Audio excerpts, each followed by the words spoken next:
दोस्तों क्या आप जानते हैं कि डोरेमोन हमेशा नोबिता के कमरे के कबर्ड में ही क्यों सोता है? और ये लड़की जो शिनचैन के कई एपिसोड्स में आ चुकी है, आखिर ये है कौन? और आखिर गोकू ने अपने ही ग्रैंडपा को क्यों मारा? यदि नहीं तो इस वीडियो को लास्ट तक देखिएगा, क्योंकि इस वीडियो में हम एनिमे के कुछ ऐसे डार्क सीक्रेट के बारे में बात करेंगे जिन्हें सुनकर आपके होश उड़ जाएंगे। तो बिना किसी देर किए इस वीडियो को शुरू करते हैं। लोगों ने खाया दावत में Pokemon such as Magikarp or Krabby.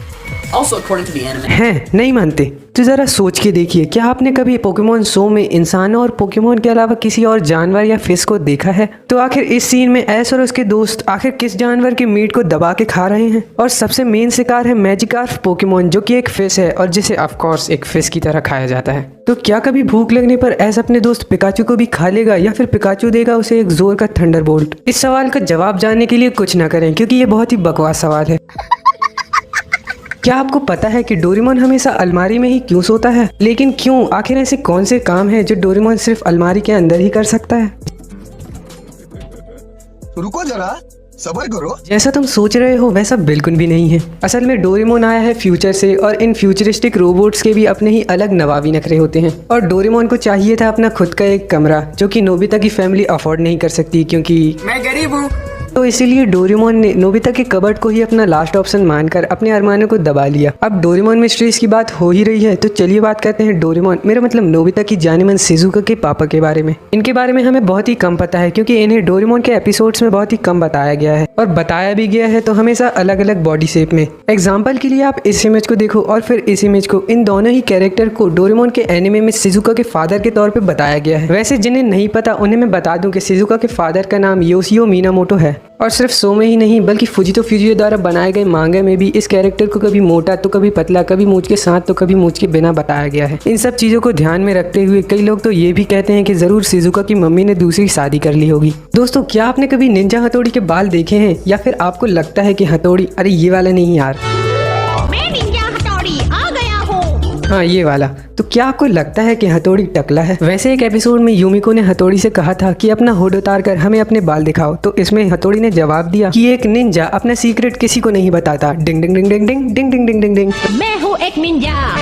वैसे यही सवाल एक बार हथौड़ी को बनाने वाले राइटर फुजिको फुजियो से किया गया था, तो उन्होंने जवाब दिया कि बिना हुड के हथौड़ी का हेयर स्टाइल कुछ हद तक हमारा जैसे दिखेगा। दोस्तों आप में से जो भी ड्रैगन बॉल जी देखते हैं उन्हें ये तो पता ही होगा कि गोकू स्पेसशिप से धरती पर एक मिशन पूरा करने आया था, और ये मिशन था धरती के लोगों को मारकर उनकी जगह लेना। और धरती पर आने के बाद उसे ग्रैंडपा गोहान मिलते हैं, जो कि उसकी बहुत ही अच्छे से देखभाल करते हैं, लेकिन एक हेड इंजरी के कारण वह अपनी याददाश्त खो बैठता है, जिसके बाद वह एक नॉर्मल बच्चा बन जाता है और वह अपने मिशन को बिल्कुल ही भूल जाता है। लेकिन आखिर फिर ऐसा क्या हुआ कि गोकू ने अपने ही ग्रैंडपा को मार डाला? लेकिन क्या आपने कभी किड गोकू की इस टेल को नोटिस किया है? कुछ तो गड़बड़ है, जरूर कोई ना कोई गोकू के पास एक ऐसी पावर थी जिसके कारण वह फुल मून को देखते ही एक शक्तिशाली जायंट एप में ट्रांसफॉर्म हो जाता था। इसके बारे में गोकू बिल्कुल भी नहीं जानता था, लेकिन ग्रैंडपा गोहान को इसका पता था। इसीलिए उन्होंने गोकू को फुल मून की नाइट में बाहर निकलने से मना किया था। लेकिन एक बार खेलते खेलते गोकू फुल मून की नाइट में बाहर निकल जाता है और एक जायंट एप में ट्रांसफॉर्म हो जाता है। इस पावर को गोकू हैंडल नहीं कर पाता है और गलती से अपना पैर ग्रैंडपा गोहान के ऊपर रख देता है, जिसकी वजह से उनकी मौत हो जाती है। लेकिन अफसोस की बात तो ये है कि गोकू को इस बारे में बिल्कुल भी नहीं पता होता है। लेकिन आगे चल के जब उसे अपनी पावर का पता चलता है तो उसे खुद रियलाइज हो जाता है कि वही है जिसने अपने ग्रैंडपा को मारा है।